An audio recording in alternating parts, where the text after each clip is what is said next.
Keesokan harinya, tidak enak untuk menolak karena Bu Nur sudah memasak banyak hari ini. Akhirnya Aina dan Biantara lebih dulu sarapan sebelum melakukan perjalanan pulang ke rumah Biantara. Di meja makan hanya ada Aina dan Biantara saja, karena Bu Nur sedang menyapu di halaman rumah sedangkan Bella ada jam mata kuliah pagi. Melihat Biantara yang tersedak, Aina buru-buru menuangkan air minum dan memberikannya untuk Biantara. Tapi suaminya itu menolak dan memilih meminum air yang dituangnya sendiri. Gak usah buru-buru makannya, gak ada yang buru-buruin juga. Aina mengingatkan. Bukan urusan lo, ketus Biantara membuat Aina geleng-geleng kepala mendengarnya. Biantara membuang napas kasar melihat Aina yang menurutnya terlalu menikmati dan santai dengan makanannya. Bisa lebih cepat gak? Gue mau ke kampus. Lo mau gue telat? 2 menit dari sekarang lo belum selesai, gue tinggal lo. Ancam Biantara lalu pergi meninggalkan meja makan. Melihat itu, Aina buru-buru menyelesaikan makanannya dan menyusul Biantara. Aina dan Biantara berpamitan pada Bu Nur yang baru saja selesai menyirami tanaman. Mau dibungkusin makanan? Tawar Bu Nur. Terima kasih Bu, tapi tidak perlu. Ini sudah sangat kenyang kok. Biantara menolaknya sehalus mungkin. Tapi kalian sarapannya sebentar banget. Pasti cuma sedikit ya makannya? Tanya Bu Nur. Enggak kok Bu, kami sudah cukup kenyang. Jawab Biantara dan Aina mengangguk setuju dengan itu. Ya sudah, kalian pulangnya hati-hati ya, gak usah ngebut. Pelan aja, yang penting nyampe rumah dengan selamat. Pesan Bu Nur. Iya Bu, balas Aina dan Biantara nyaris bersamaan. Setelah itu Aina dan Biantara masuk ke dalam mobil dan bergerak pergi meninggalkan rumah Bu Nur. Di dalam mobil tidak ada yang Aina dan Biantara bicarakan. Mereka berdua sama-sama diam dan terlihat tidak ada yang berniat membuka topik pembicaraan. Aina melirik Biantara yang terlihat sedang bersenandung kecil mengikuti alunan musik yang diputar olehnya. Apa lihat-lihat? Ketus Biantara membuat Aina langsung melengos menatap keluar kaca mobil. Lampu merah di depan. Aina mengingatkan karena Biantara yang mengendarai mobil cukup cepat sedangkan lampu merah sudah menyala dan kendaraan yang lewat mulai mengurangi kecepatannya. Udah tahu. Balas Biantara masih dengan nada ketusnya. Ini ketus, itu ketus, semuanya aja diketusin. Batin Aina kesal. Tidak ada lagi pembicaraan setelah itu. Sampai Biantara dan Aina tiba di rumah Biantara. Mereka berdua segera masuk ke kamar mandi untuk menyegarkan diri dan bersiap-siap ke kampus. Setelah Biantara selesai, dia masuk ke kamar Aina. Lo gak usah kemana-mana hari ini, diam di rumah. Pesan Biantara. Aina malah fokus memainkan ponselnya. Dengar nggak? Biantara sedikit meninggikan suaranya karena Aina yang tidak kunjung membalas. Dengar, jawab Aina pelan. Ya udah jawab. Suara Biantara sedikit meninggi. Sekali-kali kalau ngomong tuh nggak usah pakai otot bisa kan? Ngomong pelan-pelan. Ntar kena darah tinggi terus stroke gimana? Lo nyumpain gue. Biantara semakin meninggikan suaranya. Enggak, gue nggak bodoh kalau lo lupa. Udah tahu, balas Aina santai. Jawab omongan gue tadi, titah Biantara. Iya, Aina menurut. Iya apa? Tanya Biantara yang belum puas dengan jawaban singkat dari istrinya. Aina membuang napas kasar. Iya, nggak akan kemana-mana. Dan diam di rumah kayak beruang yang lagi hibernasi. Jelas Aina dengan bibirnya yang mengerucut. Nah gitu dong, tinggal jawab gitu aja susah pakai banget harus ini itu. Gumam Biantara. Situ juga susah ngomong baik-baik. Gumam Aina membuat Biantara menatapnya tajam. Entar jatuh itu bola mata, ucap Aina. Diem lo. Setelah itu Biantara beranjak dari tempatnya tanpa mengatakan kata pamit pada Aina. Apalagi ucap salam. Walaupun Aina tahu Biantara akan pergi kuliah, tapi apa sulitnya mengatakan sedikit kata pamit. Setelah merasa Biantara cukup jauh, Aina beranjak dari tempatnya untuk memastikan jika Biantara memang sudah meninggalkan rumah dan tidak akan kembali tiba-tiba. Oke, aman. Dengan secepat mungkin Aina bersiap-siap untuk pergi ke kampus yang sama dengan Biantara. Dan mulai memerankan peran keduanya sebagai seorang dosen. Kondisi jalan raya yang tidak terlalu padat mempercepat waktu tiba Aina di kampus. Tapi Aina tetap terburu-buru ketika akan masuk kelas, karena dia tidak ingin terlambat walau hanya 1 menit pun. Aina sedikit memicingkan matanya ketika melihat Biantara yang berada tidak jauh dari posisinya berada. Suaminya itu terlihat berdiri sendiri dan sesekali menengok sekitar seperti sedang mencari seseorang. Aina mengabaikan hal itu dan tetap melangkah untuk menuju kelasnya. Bu Salsa, panggil Biantara tepat setelah melihat Aina. Aina hanya melirik singkat pada Biantara lalu membuang muka dan tetap melangkah tanpa berhenti. Membuat Biantara harus ikut berjalan bersamanya. Bu Salsa tunggu sebentar, pinta Biantara tapi Aina tetap mengabaikannya. Bu Salsa, ada yang harus saya katakan, ucap Biantara yang masih belum menyerah. Saya sibuk, kata Aina dengan nada ketus. Iya, saya tahu itu. Tapi tidak bisakah memberikan sedikit waktu yang Bu Salsa miliki untuk saya? Saya sudah menunggu kedatangan Bu Salsa sejak tadi. Dosen di kelas saya juga sudah perjalanan ke kelas. Dan saya bisa terlambat untuk tiba di kelas jika terlalu lama menunggu Bu Salsa. Tolong beri sedikit waktu untuk saya, bujuk Biantara. Aina cukup terkejut mendengar jika Biantara sudah menunggunya sejak tadi. Tapi dengan cepat Aina mendatarkan ekspresi wajahnya sebelum Biantara tahu. Resikonya tidak kecil demi menunggu Bu Salsa. Jadi saya mohon biarkan saya mengatakan sesuatu dulu. Memangnya Bu Salsa tega saya dihukum tanpa mendapatkan apa-apa? Biantara masih berusaha. Bu Salsa, suara Biantara sedikit meninggi setelah Aina yang semakin cepat melangkah. Sikap cuek Aina membuat Biantara yakin usaha membujuknya tidak akan ada gunanya. Mending gue langsung ngomong aja deh, batinnya lalu kembali mengejar Aina. Saya membutuhkan bimbingan dan konsultasi mengenai pembelajaran dengan Bu Salsa. Jadi untuk memudahkan hal itu saya ingin meminta nomor handphone Bu Salsa, ucap Biantara dengan suara sedikit cepat. Kamu bisa melakukannya dengan dosen yang lain, yang jauh lebih berpengalaman dan profesional dalam bidangnya. Balas Aina tanpa melihat Biantara yang berada di sampingnya. Saya maunya dengan Bu Salsa, kekeh Biantara. Aina tidak membalas, membuat Biantara sedikit frustasi karena tidak tahu harus melakukan apa. Dia tidak mempersiapkan alasan ketika penolakan diterima olehnya. Jadi sekarang Biantara harus berpikir keras untuk membujuk Aina lagi. Sama seperti mahasiswa yang lain, saya juga mengalami beberapa masalah dalam penerimaan materi yang disampaikan oleh beberapa dosen. Sedangkan ketika Bu Salsa yang menyampaikan materi pembelajaran, saya langsung dapat menangkap materi itu dan sangat memahaminya. Jadi saya pikir bimbingan dan konsultasi yang saya harapkan tidak akan mendapatkan hasil yang maksimal jika dilakukan dengan dosen yang lain, selain Bu Salsa, ucap Biantara. Saya tahu Bu Salsa memang terbilang masih baru, tapi kemampuan mengajar yang saya lihat langsung di dalam kelas sudah menunjukkan bahwa Bu Salsa berada di level yang berbeda sekalipun status sebagai dosen baru masih melekat. Bukan hanya kemampuan dalam hal mengajar saja, tapi kemampuan dalam menegakkan kedisiplinan yang tidak dapat digoyahkan dengan apapun dan siapapun. Membuat saya semakin yakin jika Bu Salsa adalah dosen yang sangat tepat untuk membantu saya dalam bimbingan dan konseling. Kedepannya saya juga bisa menjadi insan yang jauh lebih disiplin lagi dan taat dengan peraturan yang diterapkan di tempat saya berada. Biantara seakan tak menyerah dan terus berusaha. Usahanya boleh juga, batin Aina. Aina masih tetap diam, membuat Biantara mengacak-acak rambutnya dengan kasar. Tukeran nomor telepon sama Pak Irsyad saja langsung oke tanpa babi bu.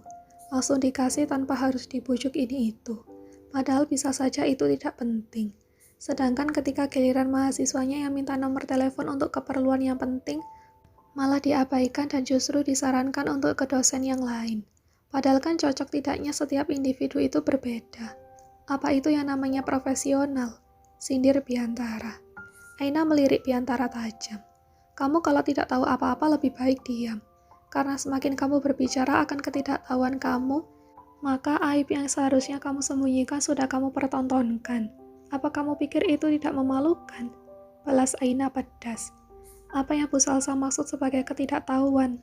Saya tahu kok, walaupun saya tidak mendengar jelas. Tapi kedua mata saya masih sangat sehat untuk melihat dari jarak jauh. Bahkan dengan radius ratusan kilometer kalau Bu Salsa dan Pak Irsyad ada something. Aina langsung melengos pergi. Kesal sekali karena dianggap ada hubungan dengan pria lain. Jelas-jelas Aina sudah menikah. Tetapi dia malah dituduh ada hubungan dengan teman dosennya dan yang menuduhnya suaminya sendiri. Miris. Kata bunda saya, mempersulit orang lain yang sedang mengharapkan sesuatu kebaikan adalah perbuatan zalim yang bisa mendatangkan akhir yang buruk.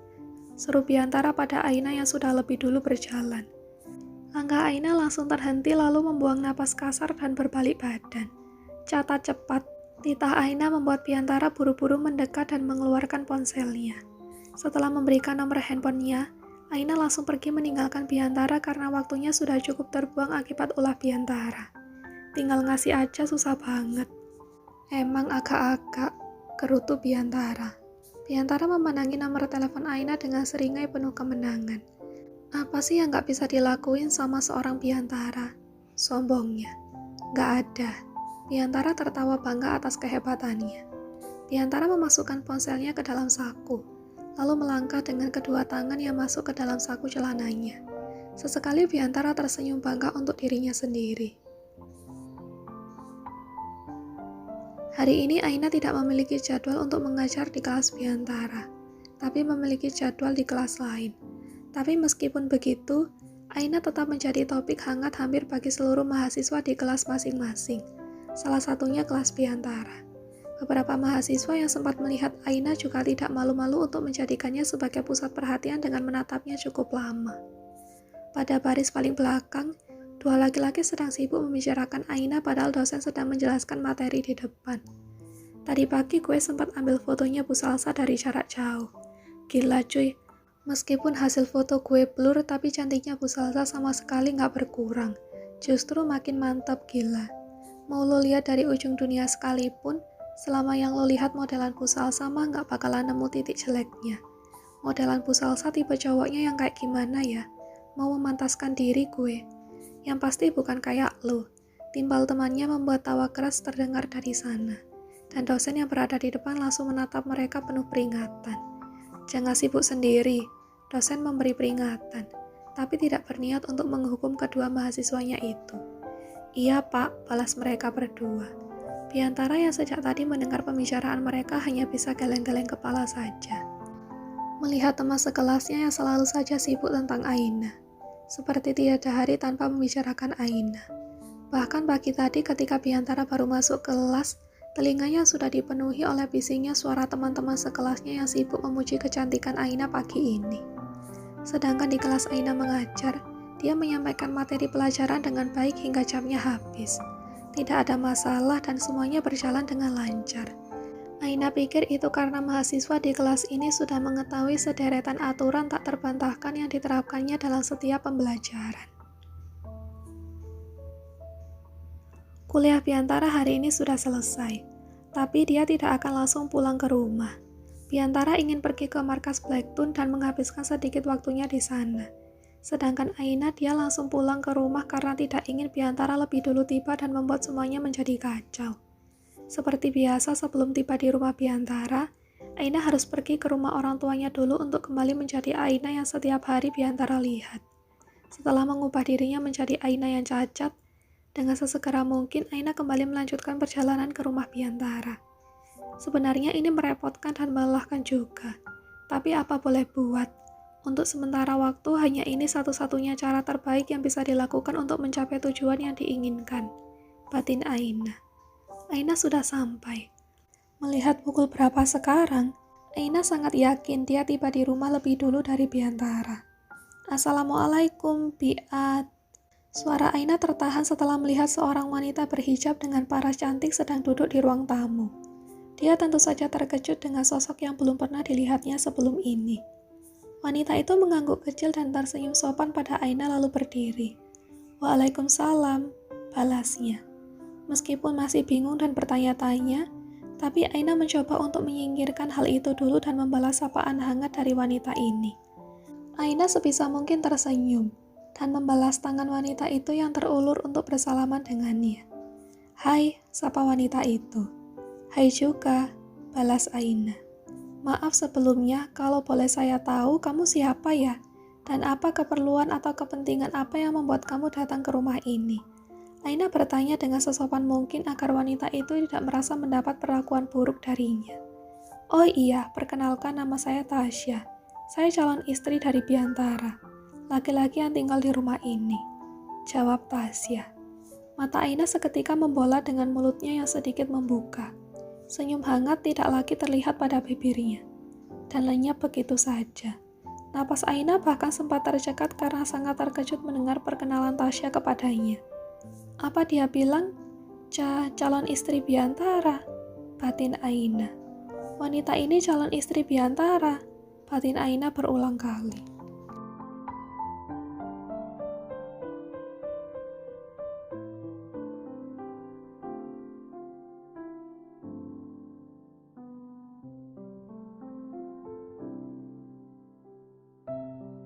Biatun datang tepat setelah Aina mendengar ucapan Tasya yang mengatakan bahwa dia adalah calon istri Biantara. Asisten rumah tangga itu membawa nampan berisi suguhan minuman untuk diberikan kepada Tasya. Hanya tinggal beberapa langkah sebelum dia sampai ke meja ruang tamu, Biatun seketika berhenti karena terkejut mendengar ucapan Tasya. Biatun berusaha untuk tetap sopan.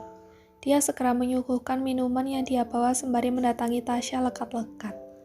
Sementara itu, Aina masih di sana, berdiri diam seolah tidak tahu harus melakukan apa. "Non Aina, non kelihatan pucat," bisik Biatun sembari menempeli Aina yang masih berdiri mematung di sana. Aina menggeleng, dia masih terkejut dengan pengakuan Tasya. "Aku nggak tahu, Bi, maksudnya aku baik-baik aja kok," jawab Aina pelan. Biatun tidak tahan melihat suasana kikuk di antara mereka semua. Biatun jelas tahu siapa Tasya. Perempuan itu sudah seringkali main ke rumah ini sejak kecil. Namun sudah cukup lama Tasya tidak menunjukkan dirinya ke rumah ini. Jadi Biatun sedikit terkejut saat melihat Tasya lagi setelah sekian lama. Permisi non Tasya, dan Bian sebenarnya..." "Tasya, kok kamu kesini?" Biantara tiba-tiba datang. Dia terkejut saat melihat Tasya ada di sana. Semua orang menoleh ke arah Biantara yang baru masuk tak terkecuali Tasya sendiri. Begitu dia melihat sosok Biantara, tiba-tiba dia berdiri dan langsung memeluk Biantara dengan erat. Ekspresi wajah Tasya juga sangat bahagia ketika melakukannya.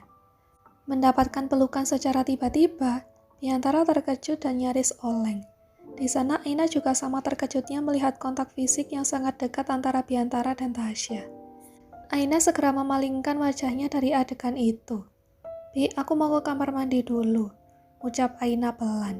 Dia tidak mengatakan apa-apa lagi dan langsung saja pergi ke kamarnya sendiri. Sebelumnya Biantara sempat bertemu pandang dengan Aina sebelum wanita itu segera memutus kontak mata di antara mereka.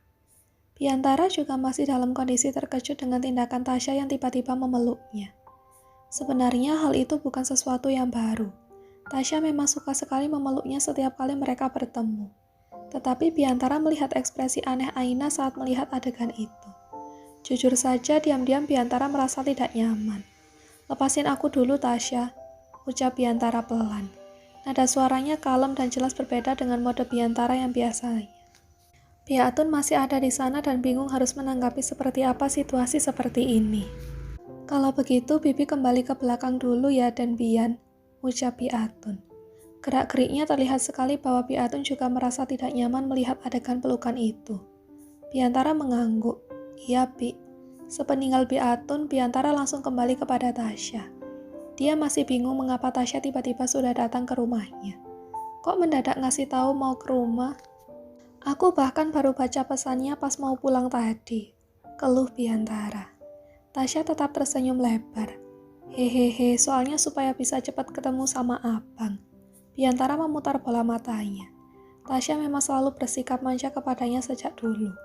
"Lain kali kalau mau ketemu, pastiin udah ngabarin aku jauh-jauh hari." Tasya merengut.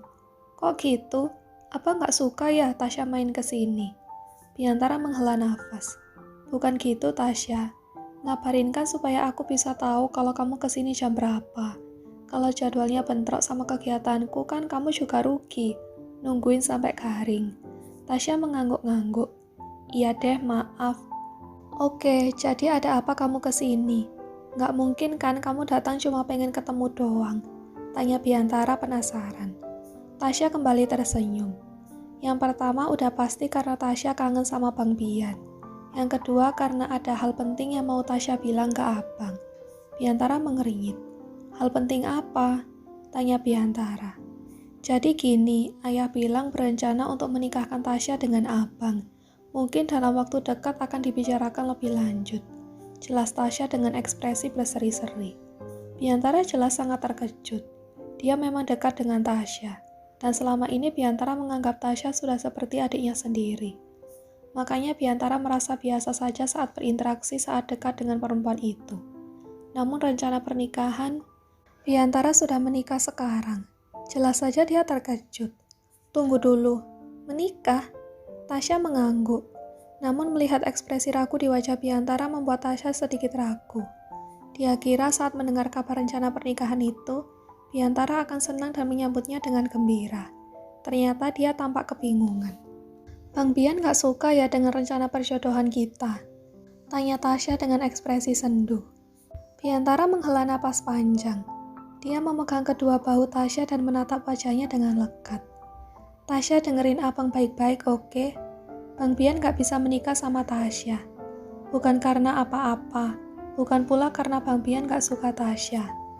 Masalahnya adalah rasa suka kita itu berbeda.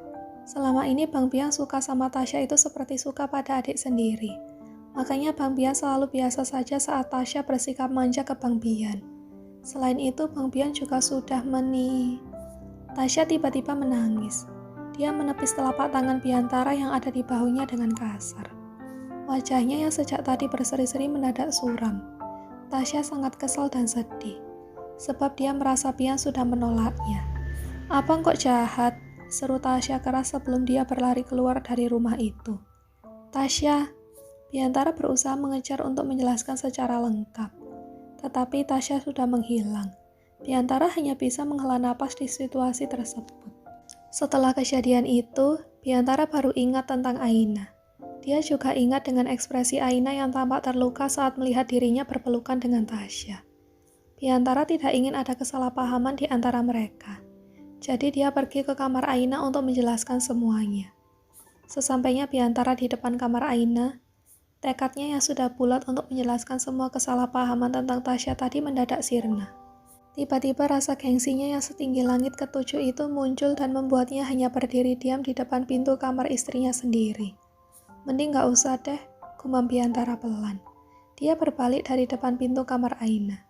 Tetapi baru 3 langkah, dia kembali lagi mendekati kamar Aina. Biantara menggaruk tengkuknya sendiri.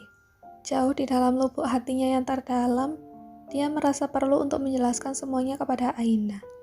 Namun lagi-lagi rasa gengsinya itu muncul dan membuatnya terdiam ragu. Biantara mengusap wajahnya. Sudah siap menahan gengsi dan hendak mengetuk pintu kamar Aina. Namun belum sempat Biantara mengetuk pintu, Aina tiba-tiba membuka pintu kamar. Mereka berdua sama-sama terkejut saat melihat wajah masing-masing. Entah hanya perasaan Biantara saja atau memang benar, dia merasa ekspresi Aina kepadanya menjadi dingin. Biasanya wanita itu memang kurang bersahabat dengannya. Ya lagi pula kegiatan mereka kalau bertemu lebih banyak berdebat. Jadi Biantara merasa biasa saja. Namun kali ini berbeda. Ekspresi di wajah Aina jauh lebih dingin.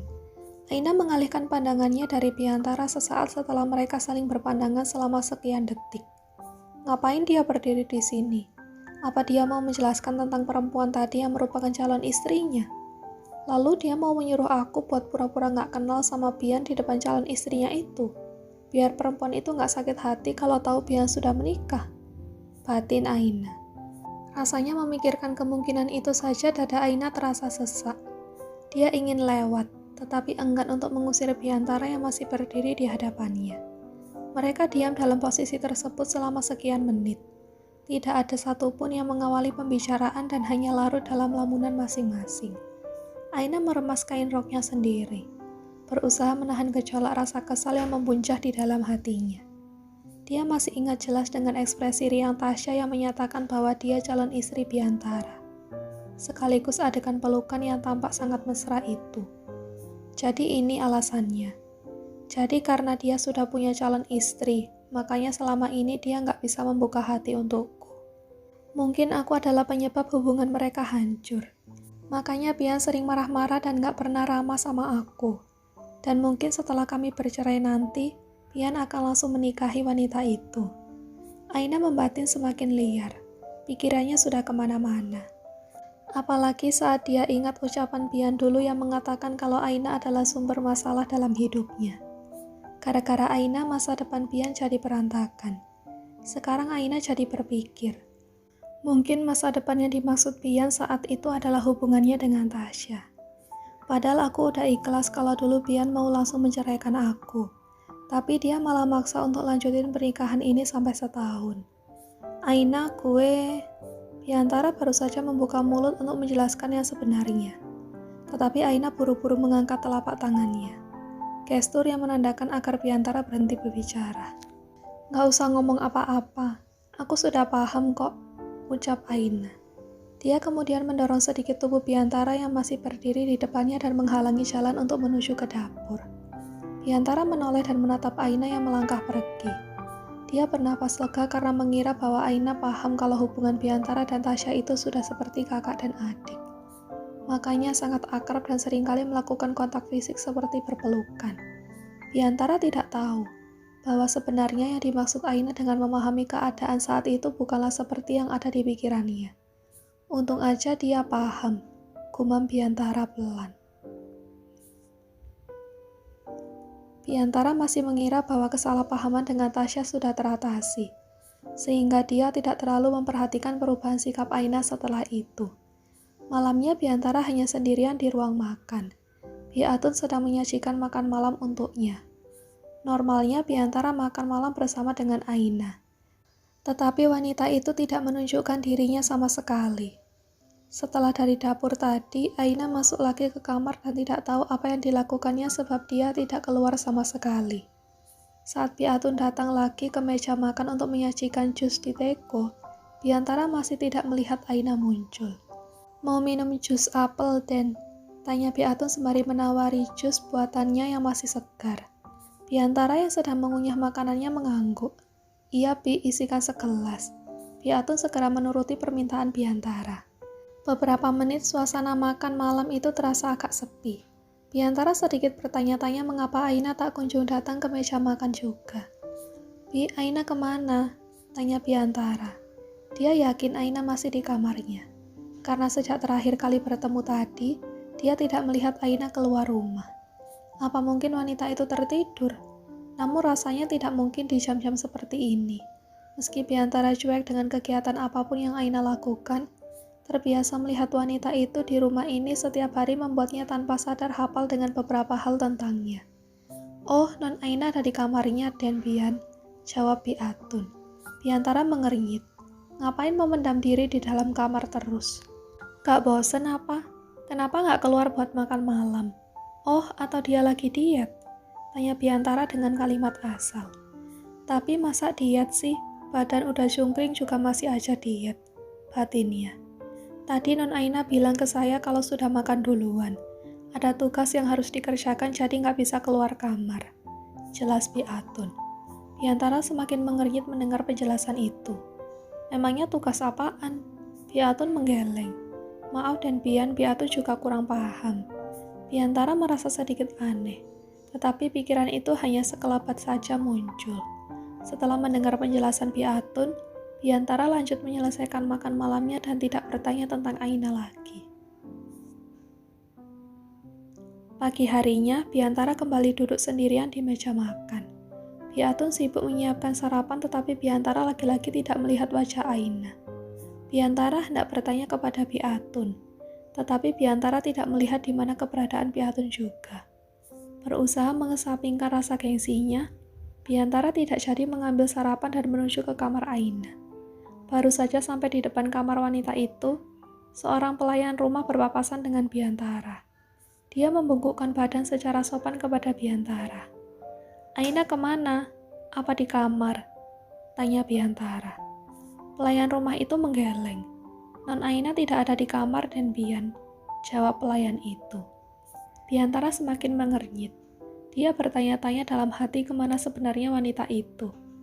Ini masih pagi dan Aina sudah tidak ada di kamarnya. Dia pergi kemana? Tanya Biantara lagi. Pelayan tersebut menggeleng. Maaf Dan Bian, saya tidak tahu. Mungkin Dan Bian bisa bertanya kepada Bi Atun saja. Biasanya Bi Atun yang paling tahu kemana Non Aina pergi. Biantara sedikit kesal. Lagi-lagi Aina pergi tanpa izin padanya. Biantara pun pergi menuju dapur untuk bertemu dengan Bi Atun. Tetapi dia masih tidak menemukannya. Dia kembali bertemu dengan salah satu pelayan yang lain untuk bertanya kemana Bi Atun pergi. "Hei, ada yang tahu kemana Bi Atun pergi?" tanya Biantara. Pelayan yang lewat itu berhenti. "Oh, tadi Bi Atun pergi ke pasar bersama dengan Non Aina dan Bian." Bian mengangguk. "Oh, ke pasar," gumamnya. Pelayan yang menjelaskan informasi itu segera pamit pergi. Setelah mendengar bahwa Aina pergi ke pasar bersama dengan Bi Atun, Biantara kembali ke meja makan untuk meneruskan sarapannya yang tertunda. Dia cuek saja dan menganggap itu hal yang biasa dan tidak ada yang perlu dikhawatirkan. Biantara menikmati sarapannya sendirian. Usai sarapan, dia segera mengemasi barang-barangnya untuk berangkat ke kampus. Selama perjalanan, tidak ada hal aneh apapun yang terjadi sehingga Biantara juga santai-santai saja. Tepat ketika dia sampai ke kampus, Biantara mengernyit saat mendapatkan pesan dari Ariel. Temannya itu menulis pesan singkat-singkat seolah sedang terburu-buru. Bahkan beberapa pesannya ada yang tipu. Untungnya Biantara masih memahami maksudnya. "Hah?" Biantara menganga. Pesan dari Ariel menginformasikan bahwa Bu Salsa sudah ada di kelas dan sedang mengadakan kuis dadakan. Biantara berusaha menghubungi Ariel. Tetapi 2 kali panggilannya ditolak oleh Ariel, yang artinya informasi dari Ariel pasti benar. Biantara langsung memasukkan ponselnya ke dalam tas dan lari terbirit-birit menuju kelas. "Ah, sialan," kalau Biantara sembari berlari.